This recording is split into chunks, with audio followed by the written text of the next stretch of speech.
오늘부터 이제 우리가 요한계시록의 말씀을 이제 함께 나누면서 이 계시록의 말씀이 우리에게 어떤 말씀을 주고 있는가 하는 것을 이제 함께 공부하고자 합니다. 하나님께서 은혜 주셔서 요한계시록의 말씀을 통해서 이제 앞으로 우리가 만나는 삶의 자리에서 말씀하시는 주님의 음성을 들으실 수 있는 여러분들이 되시기를 바랍니다.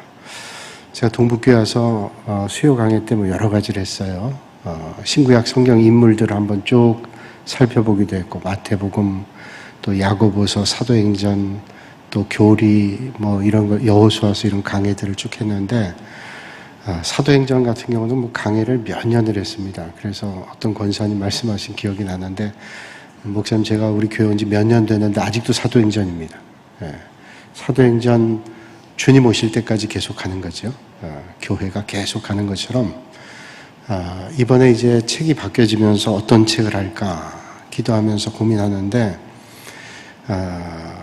성경 가운데 쉬운 책이 어디 있겠습니까? 그러나 어려운 책 가운데 하나가 요한계시록인데 이거를 하고 싶은 마음은 오래전부터 있었으나 조금 염려가 되기도 하고 또 공부하는 시간도 많이 걸릴 것 같기도 하고 어떻게 하면 쉽게 전달할 수 있을까 하는 고민도 하고 기도하다가 사실은 많이 접하지 않는 책이기 때문에 너무 중요한 책이다. 그리고 요즘에 이단들이 숨어있는 것이 요한계시록이에요. 요한계시록의 말씀에 상징과 숫자가 많이 나와요. 비유의 말씀 많이 나오기 때문에 그 숫자라든지 상징을 자구적으로 해석해가지고 자기 편리한 대로 해석합니다. 그래서 많은 이단들이 거기 숨어 있어요. 성경의 원리를 잘 모르면 왜곡되거나 변질돼서 하나님의 말씀을 전혀 하나님 말씀 아닌 것으로 이해하게 됩니다. 자기들 편한 대로 해석해요. 여러분 말씀을 전해도 여러분들 듣는 사람에 따라서 얼마든지 듣는 게 다르잖아요. 똑같은 하나님 말씀이 전달돼도 듣는 사람에 따라서 이렇게도 들리고 저렇게도 들릴 때가 있어요. 참 묘한 일이에요. 어떤 사람은 은혜를 받는데 어떤 사람은 그렇지 못할 때도 있어요. 우리의 마음 상태가 참 중요하다는 거죠. 그래서 성경에 주님 말씀하시기를 우리의 마음밭이 중요하다. 똑같은 씨가 뿌려져도 돌짝밭이냐 아니면 가시덤불이냐 아니면 논 길에 있는 거냐 이런 거에 따라서 얼마든지 이게 씨앗이 열매를 맺는 게 달라진다 이렇게 말씀하잖아요. 자, 그래서 이제 요한계시록을 함께 공부할 텐데 이 요한계시록을 공부하면서 함께 나누면서 가장 중요한 첫 번째가 뭐냐? 편견을 버려야 됩니다. 편견. 이런 말이 있습니다. 고정관념을 넘어서면 요한계시록이 눈앞에 보인다. 고정관념을 넘어서면 요한계시록이 눈앞에 보인다. 이게 무슨 말이에요? 고정관념이 있습니다. 우리가 요한계시록이라는 책을 대할 때 몇 가지의 고정관념이 있습니다. 가장 첫 번째 뭐냐? 여러분 요한계시록은 책을 딱 여러분들이 느낌 가질 때 어떤 느낌을 가지세요? 아마 여러분들 마음속에 다 여러 가지가 있을 거예요. 신비하다, 어렵다, 그런 표현들이 있을 거예요. 근데 거의 대체로 예외 없이 목회자들도 마찬가지고 여러분들은 더 할 거예요. 요한계시록의 책을 보면 어렵다라는 생각이 듭니다. 어렵다. 여러분 요한계시록 책이 왜 어려워요?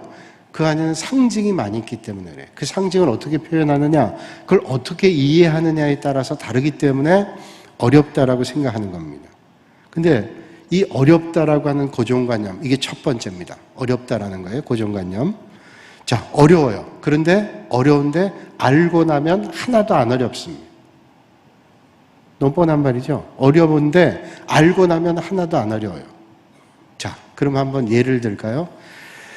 얼마 전에 제 그 집 안에 현관에 들어가면 이렇게 전멸등이 있어요. 불이 켜졌다 꺼졌다 그 타임 스위치가 있죠. 그래서 딱 불이 들어왔다가 몇 초가 되면 꺼집니다. 나갈 때도 들어오고 들어올 때도 들어오는 등이에요.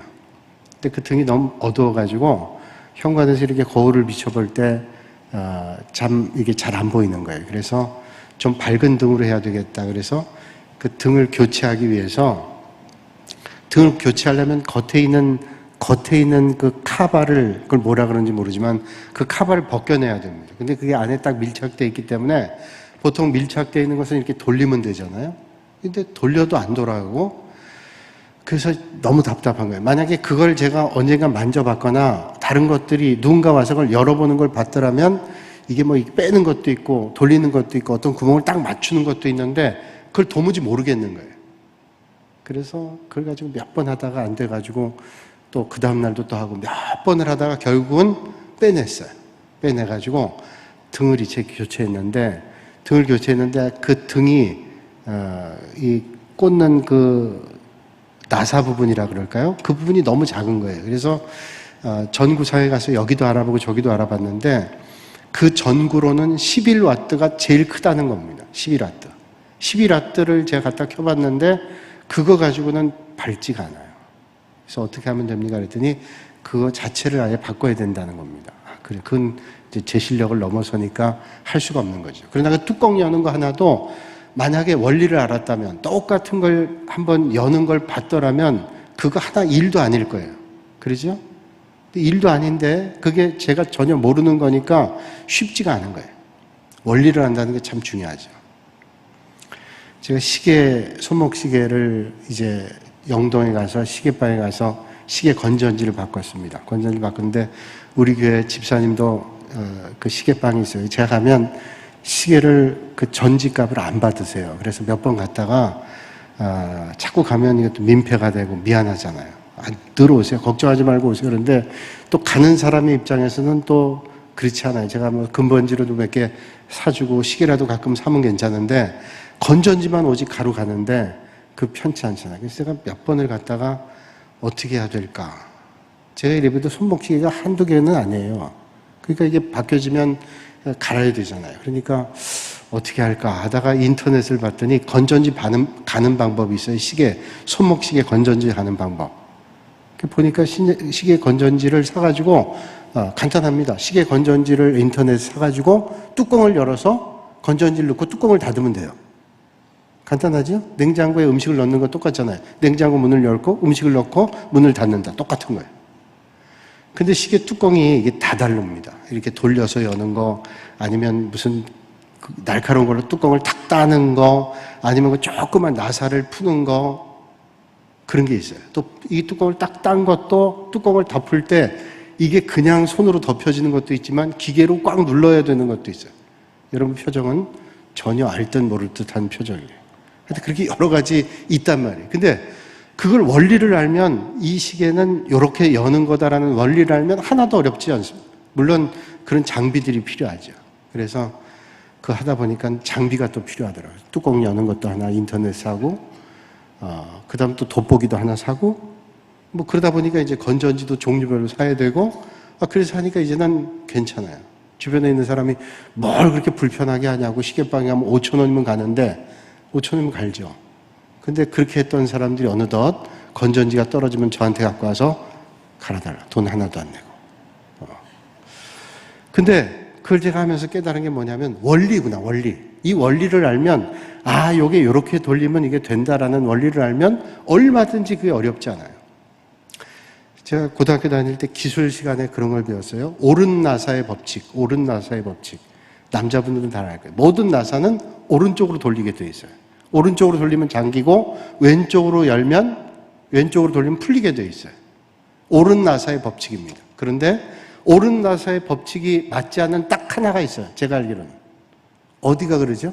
이거는 오른쪽으로 하면 풀리고 왼쪽으로 하면 감깁니다. 남자분들은 다 아실 거예요. 모르시는 분들은 집안일 안 하신 거예요. 오른쪽으로 돌리면 풀리는 거예요. 다 오른 나사의 법칙은 다 오른쪽으로 돌리면 잠기게 돼 있고 왼쪽으로 돌리면 풀리게 돼 있는데 딱 하나, 제가 알기로 뭐 다른 것도 있을지 모르지만 선풍기 날개는 오른쪽으로 하면 풀리고 왼쪽으로 하면 잠깁니다. 김방경이 넌 아셨죠? 이게 아셔야 돼요. 제가 뻔한 걸 또 얘기했네요. 잘난 체 하느라고. 근데 그게 이거 알면 쉽지 않은데 이걸 만약에 꽉 잠겨 있는 걸 여러분 돌릴 때 꽉 잠겨 있는 걸 오른쪽으로 계속 돌려보세요. 더 잠기는 거잖아요. 근데 이 원리를 알면 오른쪽으로 잠겨 있는 나사는 왼쪽으로 풀리면 되는 거예요. 그러니까 가진 힘을 써서 왼쪽으로 돌리면 풀리게 돼 있다고요. 선풍기 날개는 반대로요. 자, 그 원리를 알면 되는데 요한계시록에 적용해 본다면 이겁니다. 우리 고정관념 요한계시록이 참 어렵다라고 하는데 이 요한계시록 말씀의 원리를 알면 이해가 되는 거예요. 왜 이렇게 요한에게 하나님께서 밤모섬에서 요한에게 이런 계시의 말씀을 주셨냐. 오늘 말씀의 제목이 뭐예요? 그리스도의 계시라 그랬죠. 그리스도의 계시. 계시란 말은 열어서 보여준다 이런 뜻을 가지고 있어요. 예수님께서 우리에게 열어서 보여주시는 거예요. 사도 요한을 통해서 열어서 보여주시는 거예요. 자, 그리고 또 요한계시록이라는 책을 통해서 또 발견하는 게 하나 있는데, 여기 보면 참 무서운 얘기들이 많이 나와요. 무서운 얘기들이. 뭐 심판하는데 얼마나 무서운 얘기들이 많이 나오는지 몰라요. 근데 그래서 요한계시록을 생각할 때 고정관념 가운데 하나 뭐냐면 참 두렵다라고 하는 게 두렵다. 그런데 요한계시록이라는 책은 우리에게 두려움을 주려고 한 게 아니라, 요한계시록이라는 책은 우리에게 어떤 걸 주기 위해서 사실은 전해주고 있는가 하면 우리에게 용기와 격려와 위로를 주시기 위해서 주신 책이라는 것을 발견하게 됩니다. 원리를 알면. 자, 잠깐 말씀드리면 요한계시록의 배경은 어떤 곳의 배경이냐면, 그때 아마 쓰여진 게 주후 95년경 도미티안이라고 하는 로마 황제가 죽고 난 다음에 쓰여졌다. 거의 신학자들이 얘기합니다. 자, 이때 쓰여졌을 때 로마의 배경 가운데 있었다는 거예요. 로마에 의해서 그리스도인들이 얼마나 박해를 받았어요. 로마의 황제가 60명입니다. 주전 한 60년 전부터 시작이 돼가지고 500 몇 년까지 로마의 황제가 60명이었는데, 이 60명들 가운데 뭐 거의 다, 콘스탄틴까지 해서 거의 다 사실은 참 힘들게 했던 사람들이 많았단 말이에요. 특별히 10명의 로마의 황제 같은 경우는 그리스도인들을 너무너무 힘들게 했습니다. 그래서 이탈리아에 가면 카타콤이라고 하는 것처럼 그 박해를 피해가지고 무덤 속에 들어가서 예배드리고, 붙잡히면 사자굴에 던져지고, 참수형을 당하기도 하고, 뭐 여러 가지 일들을 당했단 말이에요. 그러니까 두려운 겁니다.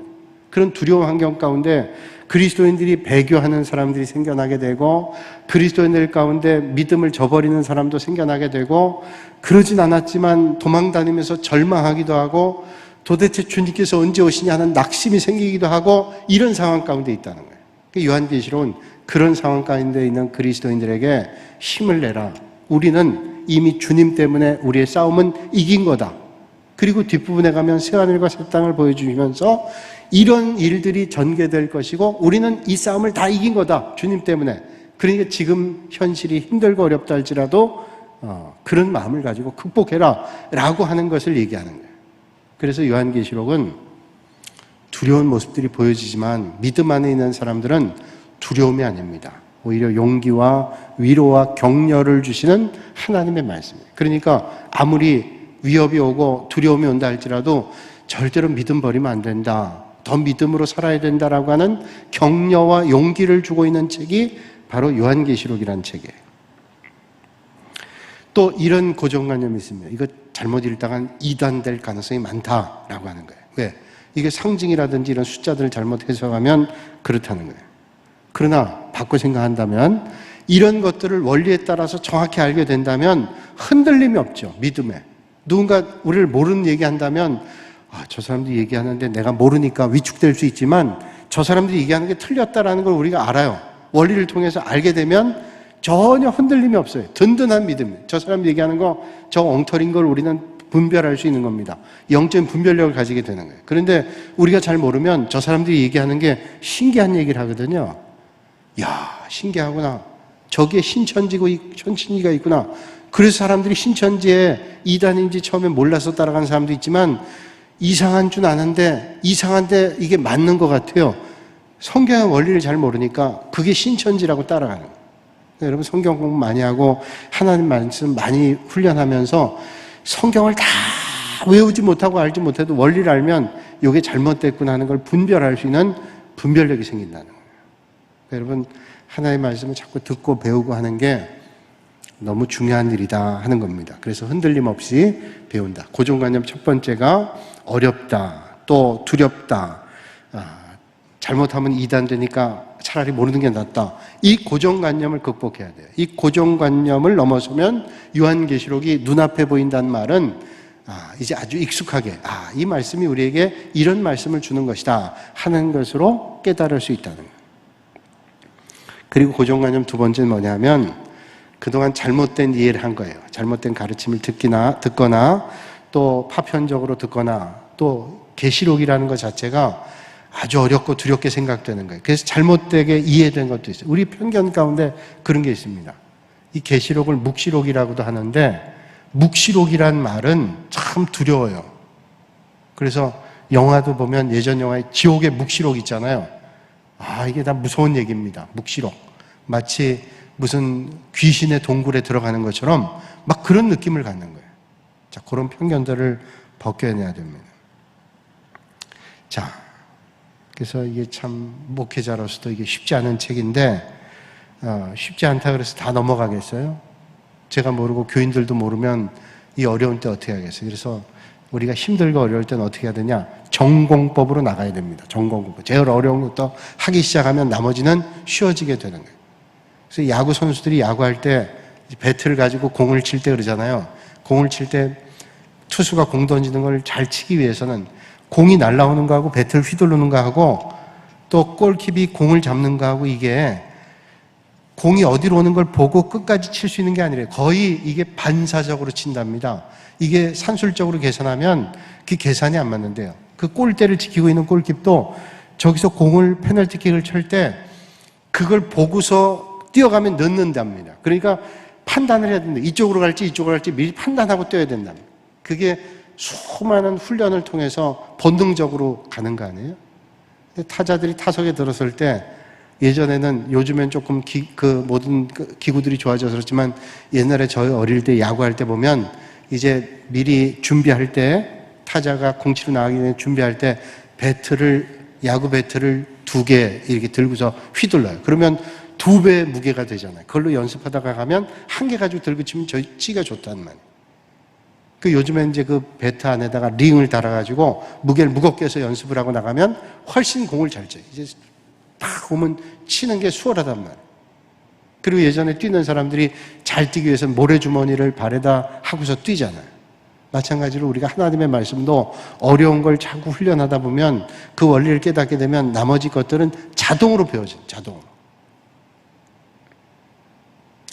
독일에 유학 갔던 제 친구가 그런 얘기 하더라고요. 독일에 유학 가서 박사학위라고 왔는데 그 친구가 독일에 갈 때까지는 영어를 해도 그렇게 썩 잘하진 않았는데 갔다 와서 영어도 같이 잘하더라고요. 그래서 아니 너는 내가 알기로는 영어는 그렇게 썩 잘한 것 같지 않았는데 어떻게 독일에서 학위를 받고 왔는데 이렇게 영어도 잘하게 됐냐 할 때 그거 이상하더래요. 독일을 하다 보니까 영어도 되더래. 그래서 야 그런 법이 다 있냐? 독일을 하다 보니까 어순이 같아가지고 영어도 되더래요. 그러니까 그게 되는 거예요. 전혀 다른 말, 동남아 태국어를 하다가 영어 하면 안 되겠지만 이게 어순이 같은 것들을 같이 하다 보면 이게 되더라는 거예요. 우리나라 사람들이 일본어를 배울 때는 훨씬 수월하다잖아요. 중국 사람들이 영어 배울 때는 어순이 같아가지고 영어를 중국 사람들이 더 수월하게 뱉는다는 얘기를 들었어요. 자, 그래서 우리가 하나님의 말씀, 요한계시록이 쉽지 않은 책이지만 하는 거예요. 저도 고민했지만 하자. 같이 공부하면서. 수요예배 준비하는 시간이 훨씬 더 많이 걸릴 것 같지만 하자 하는 마음을 가지고 시작했습니다. 목회 초년 시절에 제가 이제 큰 교회에서 목회를 했는데 그때 교구 목사님과 전도사 저였어요. 둘이서 한 교구를 맡았는데 한 2,000명 정도 한 교구의 교인들이었습니다. 장례식이 굉장히 많이 났어요. 1년에 한 교구에서 장례식을 치르는 게 거의 40에서 50 정도. 40에서 50명이 한 교구의 세상이 떠나는 거예요. 한 교회도 한 2,000명 넘는 교회는 그렇게 될까 모르겠는데 하여튼 그 교회는 연세 드신 분들이 많아가지고 장례식이 많았습니다. 제일 많을 때는 한 주일에 장례식을 서너 번 할 때도 있었어요. 그래서 그때는 장례식을 갔다 와서 들어오면 또 장례식 났다 그러고 장례식 하다 또 장례 났다 그런 적도 있어요. 큰 교회들은 얼마든지 그런 일들이 있어요. 그때는 이제 그래도 세월이 꽤 갔기 때문에 한 90년 초반이니까 한 27, 8년 됐겠네요. 그때 장례식을 하는데 지금은 이제 장례식장도 많고 그래서 이제 그렇지만 그때는 거의 가정에서 시신을 모셔놓고 장례식을 하는 거예요. 그럼 여름 같은 경우는 부패가 됩니다. 한 3일장 해도 부패가 돼요. 또 아주 더울 때나 잘 관리가 안 되고 이렇게 하면 환풍도 안 되고 그러면 그래요. 그러면 냄새가 나는 거예요. 그래서 사실은 거기 향을 놓는다는 게 우리는 향을 놓지 않지만 향수를 뿌리고 하거든요. 그 장례식을 할 때 어떤 때는 아주 무덥고 이럴 때는 너무 힘듭니다. 저랑 같이 하던 목사님한테 그런 말씀 드렸어요. 장례를 하는데 좀 험악한 말일 수도 있는데 이물질이 자꾸 거기서 떨어지는 거예요. 운구하고 갔는데 떨어지니까 막 그게 두렵더래요. 목사님도 그게 묻을까 걱정돼. 그런데 한번 그게 묻었대. 근데 그러고 나니까 별거 아니더래요. 그다음부터는 그게 하나도 아니라요. 그런 생각 해봐요. 우리 어떤 때는 막연하게 두려운 것들이 있습니다. 막연하게 두렵고 피하고 싶은 것들이 있는데 그럴 땐 한번 덤벼보는 거예요. 그러면 별거 아닌 걸 때가 상당히 많아요. 그러니까 우리가 하나님 말씀 배우거나 어떤 일들을 대할 때 전공법이라는 게 참 중요하다는 생각을 해봅니다. 또 하나 제가 요한계시록 하면서 좀 고민했던 거는 혹시 교인들이 너무 어려워하나 지루하면 어떡할까 하는 생각을 했는데 어렵고 지루하지 않도록 하나님께서 지혜 주셔서 여러분들이 편하게 들릴 수 있도록 하나님께서 은혜 주시기를 간구하며 준비할 거예요. 여러분도 기도해 주셔서 이제 몇 달 동안 될지 모르지만 요한계시록의 말씀을 잘 배우고 나눠서 이제 흔들림 없이 믿음 생활을 할 수 있기를 바랍니다. 편견을 깨야 험난한 능선을 정복할 수 있어요. 그래서 저 높은 산 어떻게 하나 하는 생각하지 않고 저기 올라가면 새로운 세상이 보일 거라는 마음으로 가지고 올라가면 얼마든지 올라갈 수 있습니다. 그래서 이제는 기대감을 가지고 시작하세요. 기대감. 저 언제 끝나나 하지 말고 기대감 가지고 시작하는 거예요. 아까 말씀 보면서 내일 새벽 기도회를 이제 미리 준비하면서 책을 봤는데요. 거기 그런 말이 나오더라고요. 어떤 목사님이 젊은 부부를 상담할 때 결혼한 지 2년밖에 안 됐는데 너무 심각한 갈등이 생긴 거예요. 그래서 이제 이혼을 목전에 두고 목사님 만나보고 상담하고 이혼해야 되겠다. 그렇게 작정을 했대요. 그래서 목사님 찾아가지고 목사님 이 사람이랑 도저히 못 살겠습니다. 부부가 다 마음이 안 맞는 거예요. 2년 살아보고. 남편에게 이제 목사님 물었어요. 도대체 왜 그러냐. 근데 남편이 이런저런 얘기를 할 거 아니에요. 그랬더니 아내가 그 얘기를 듣더니 중간에 다 끼고 들어와서 목사님 보세요. 이 사람은 이래요. 매번 이렇게 얘기를 해요. 이 사람 도저히 안 돼요. 이 사람하고는 이제 도저히 안 돼요. 도대체 말이 안 통해요. 중간에 들어가가지고 내가 이 사람 다 아는데 이렇게 얘기할 줄 알았고요. 이럴 줄 알았어요. 절대로 안 돼요. 우린 희망이 없어요. 절망이에요. 그러더래요. 절망이죠. 그런데 이 목사님이 미국에 갔을 때 한 부부를 만났는데 50년 살고 50년 살면 무슨 식이라 그러죠? 금혼식. 금혼식 마치고 이제 같이 식사를 하게 됐대요. 아는 분이라 미국 분인데 그분의 얘기하는데 그러대요. 그분 이제 아내분이 50년 같이 산 아내분이 남편에게 이번에 마지막 내가 평생 꼭 하고 싶은 소원이 하나 있는데 당신하고 그리스 여행을 한번 가보는 거라고 그래대. 그랬더니 남편이 그 얘기를 듣고 그러냐고 내가 당신하고 50년 살았는데 그걸 몰랐네. 우리 한번 꼭 시간 내서 거기 갑시다. 그랬대요. 너무 좋다고 막 그러더래요. 그걸 보면서 그런 느꼈대요. 물었답니다. 아니 50년 사셨는데 그걸 모르셨어요? 만약에 그걸 다르게 생각한다면 이럴 수 있어요. 아니 당신 50년 동안 나를 살면서 내가 좋아하는 거 하나도 그렇게 몰라? 라고 얘기할 수도 있잖아요. 근데 이 아내가 50년 얘기하니까 그러냐고 꼭 그렇게 하자고 라고 얘기하는데 이게 말이 잘 통하는 거예요.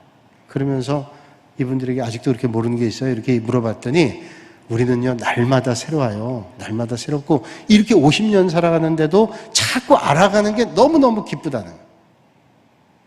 똑같은 일인데 싸움이 될 수도 있는 얘기인데 그게 해석이 다르잖아요. 50년 살았는데 이 사람이 이렇게 좋은 걸 가지고 있는 걸 내가 몰랐다고 참 우리는 이렇게 자꾸만 알아가는 게 너무너무 즐겁다고 그런 얘기를 했대요. 그러니까 여러분 모르는 걸 알아간다는 건 참 기쁜 일이에요. 모르는 걸 안다는 건. 여러분 재수하고 대학 시험 본 사람들이 재수하기 전보다 점수가 잘 안 나올 때도 있다 그러죠. 왜 그러냐? 다 보니까 아는 것 같아가지고 별로 생각 안 하고 지나갔는데 시험 볼 때 보니까 모르는 걸 또 모르는 거예요. 그러니까 아는 것으로 넘어가지 않고 새로운 것들을 접할 때 신기하구나 놀랍구나 하고 배워가는 것이 정말로 기쁨이라는 거예요. 이제 요한계시록 책을 우리가 함께 하면서 그런 기대감을 가지고 공부하실 수 있기를 바랍니다. 어떤 분이 그런 얘기 하더라고요. 신혼이라고 하는 것은 결혼한 지 얼마 안 되면 신혼이잖아요. 신혼. 신호는 그거래요. 어떤 사람이 얘기하는데 한쪽은 신나고 한쪽은 혼나는 거래요. 그건 안 좋은 가정이죠. 둘 다 신나야 되는데 한쪽은 신나고 한쪽은 혼난대요. 그 가정은 불행한 가정이에요. 그런 부분은 불행한 가정이겠죠. 그러니까 우리 같이 말씀을 주고받으면서 신나게 한번 여정을 진행하는 그런 마치 처녀림, 한 번도 가지 못했던 처녀림을 여행하는 것 같은 그런 과정을 이제 함께 떠나시길 바랍니다. 자, 그럼 이제 시작하면서 이제 몇 가지만 제가 말씀드릴게요. 요한계시록이라는 책은 누가 썼을까 하는 겁니다. 항상 우리가 어떤 책을 대할 때 누가 썼느냐, 어디에 어떤 배경을 가지고 있는 이걸 알면 훨씬 이해가 빨라요. 요한계시록은 누가 썼냐? 단순하게 우리가 요한이 썼다 이렇게 생각하면 참 좋잖아요. 근데 그게 맞아요. 요한계시록을 누가 썼냐라고 하는 것은 그 이름에 나와 있는 것처럼 요한이 썼어요. 근데 그렇게 단순한 것만 아니에요. 요한이 쓴 책이 어떤 책이 있을까요? 사도 요한이 쓴 책이 우리가 알다시피 요한복음이라는 책이 있어요. 요한복음만이냐? 요한 1, 2, 3서가 있어요. 요한 1, 2, 3서가 있고 요한계시록이 있는데 아이고 뭐 뻔하지. 요한이라고 붙은 건 다 요한이지. 그 로마서는 누가 썼어요? 로마가? 바울이 썼죠. 에베소서는 에베소가 썼죠. 아니죠. 바울이 썼죠. 그 요한계시록은 단순히 요한이니까 요한이 썼냐? 마가는 마가가 쓰고 누가 썼? 그럼 사도행전 누가 썼냐? 사도행전 누가 썼어요? 누가 썼지? 누가가 썼죠. 헷갈리게 얘기해서 죄송합니다.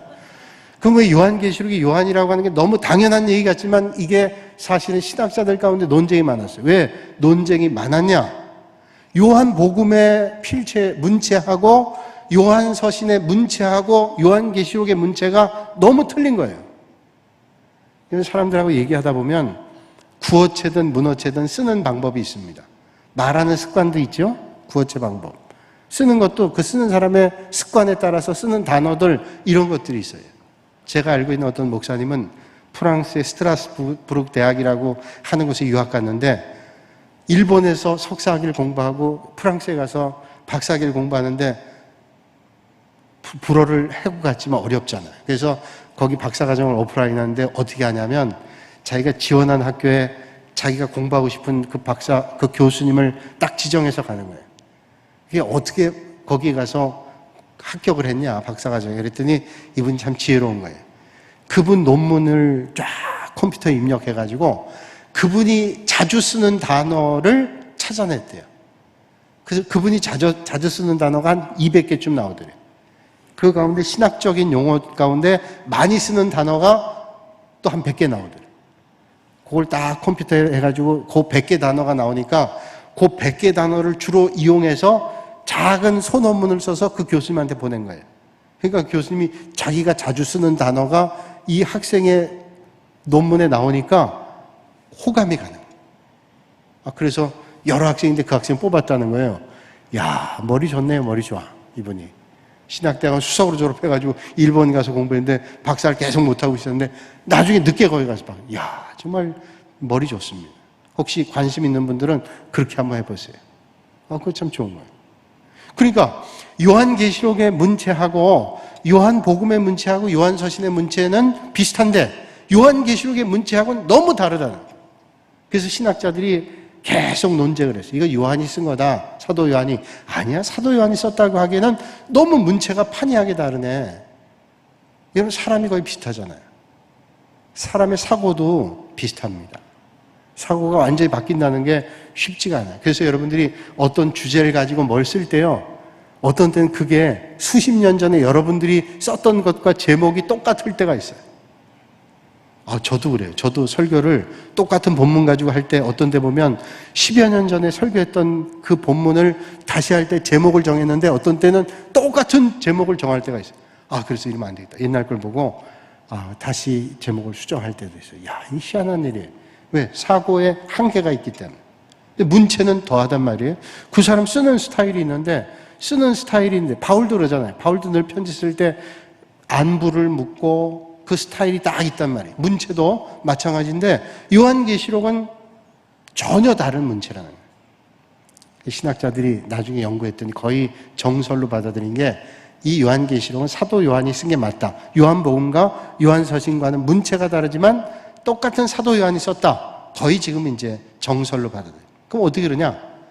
이 요한서신하고 요한복음과 달리 이 요한계시록이라는 책은 요한이 밤모섬이라는 곳에 유배를 갔습니다. 유배. 터키 남쪽에 있는 섬이에요. 거기에 유배를 받았어요. 로마 황제에게 밑보였겠죠?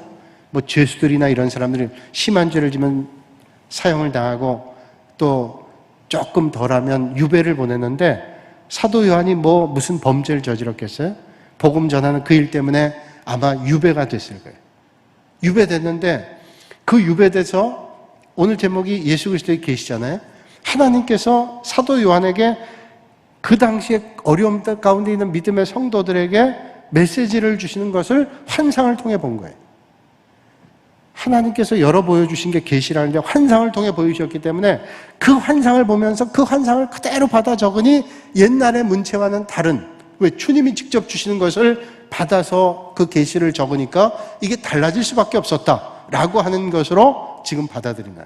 그러니까 납득이 돼요. 똑같은 사람이 어떻게 이렇게 다르게 하냐?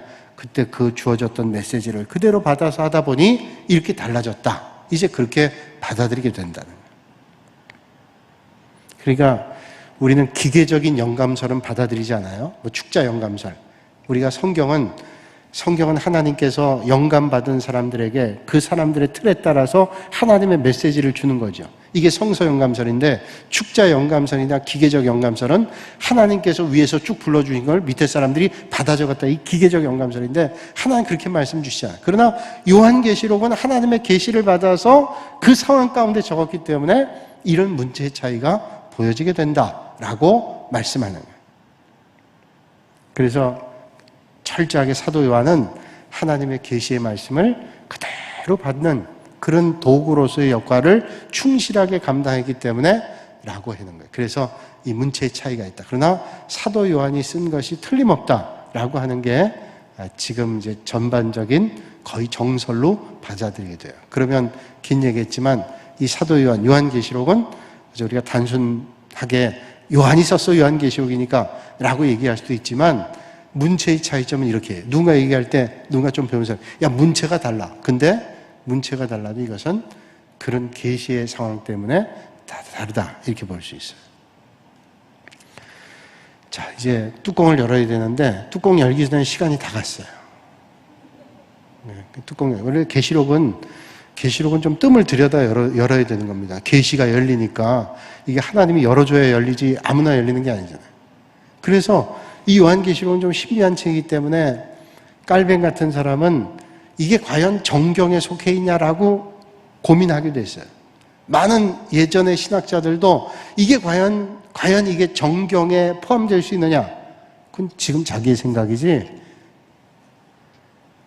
397년에 카르타고라는 곳에서 신약성경 27권을 정경이라고 인정했어요. 구약성경은 90년에, 주 90년에 얌야라는 곳에서 39권이 정경입니다. 캐논입니다. 이렇게 결정했고, 신약은 397년에 카르타고라는 곳에서 27권이 정경이다. 그때 초대교회 공동체가 모여가지고, 그때는 벌써 초대교회가 아니죠. 300여 년, 400년 됐으니까 397년에 그 교회 공동체가 모여서 이게 정경입니다. 여러 다각도에서 검증을 한 거예요. 그래서 이게 정경입니다. 그리고 지난 2000년 동안 이 말씀을 통해서 요한계시록의 말씀을 통해서 얼마나 많은 성도들이 위로받고 힘을 얻고 용기를 얻고 하나님의 메시지를 받았어요. 그래서 이 정경의 문제를 몇 사람들이 고민하고 있었으나 역시 정경에도 문제가 없다. 그래서 우리는 요한계시록이 성경, 신약성경의 마지막 책으로 자리매김하고 있잖아요. 근데 그런 논쟁들이 있었다라고 하는 것을 우리가 좀 알아두고 이제 언제 기록했는지 또 로마라고 하는 나라, 이 배경이 로마라는 나라 시대에 있었거든요. 그러니까 그 시대를 무시할 수 없는 거예요. 그래서 그런 것들, 저런 것들을 쭉 보면서 1장을 더 공부하면서 요한계시록을 통해서 오늘 우리에게 어떤 메시지를 주는가를 함께 배워나갈 수 있는 올 한 해가 되셔서 더 깊은 하나님의 은혜를 만나실 수 있기를 바랍니다. 자, 오늘 이제 함께 기도하는 시간 가지겠는데요.